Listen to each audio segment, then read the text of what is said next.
والصلاة والسلام على خير خلقه محمد وعلى آله وأصحابه أجمعين أما بعد. محترم اساتذہ کرام اور میرے عزیز طلباء، صحیح بات تو یہ ہے کہ آپ لوگوں نے اپنی کوشش سے، اپنی کاوشوں سے اس انجمن، سالانہ انجمن کا حق ادا کر دیا. میں حلفیہ کہتا ہوں کہ آپ لوگوں کی تقریروں کو سن کر مجھے بہت خوشی ہوئی، جس خوشی کا کوئی اظہار میں نہیں کر سکتا. اور اللہ سے دعا کرتا ہوں کہ اللہ رب العالمین آپ لوگوں کی اس طلاقت لسانی کو اور جملوں کی ادائیگی کو اور عربی زبان کے سمجھنے کو آپ لوگوں کی عملی زندگی میں برتنے کی توفیق عطا فرمائے.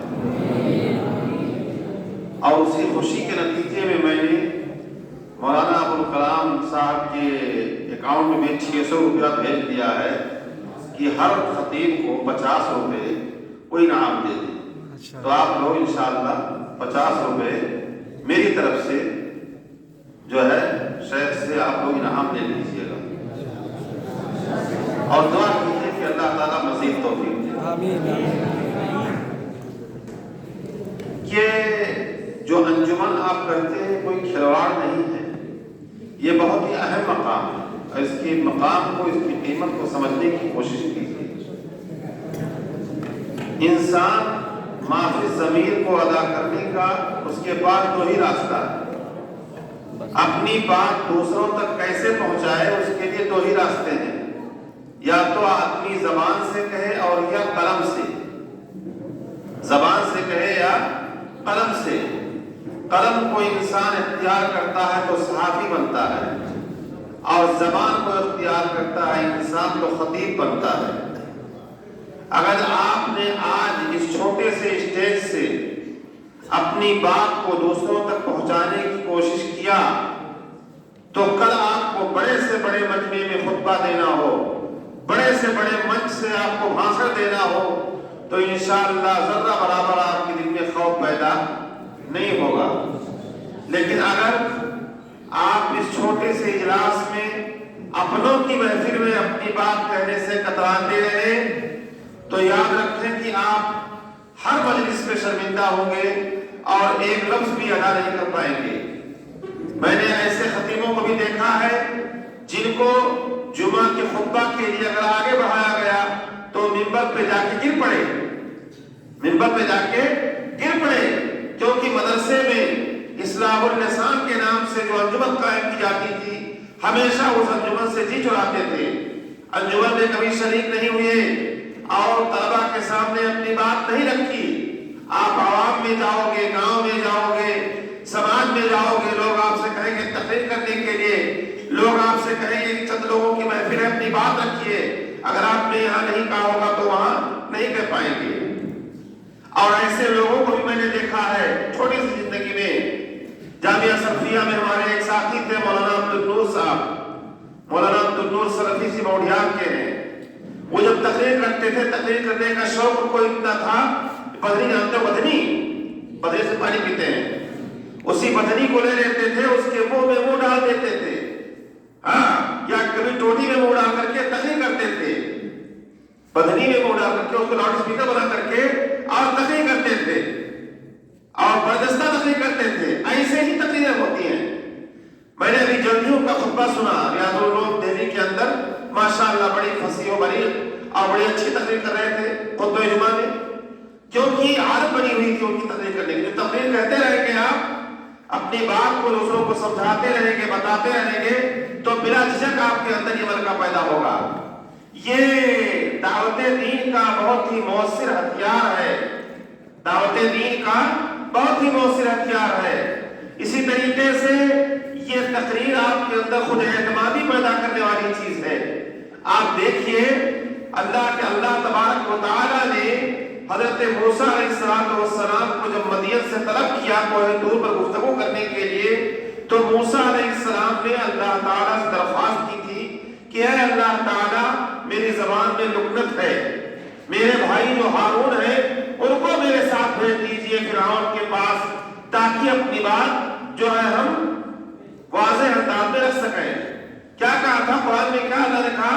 هو افصح لسانا منی، هو افصح لسانا منی، ان کی زبان مجھ سے زیادہ فصیح ہے۔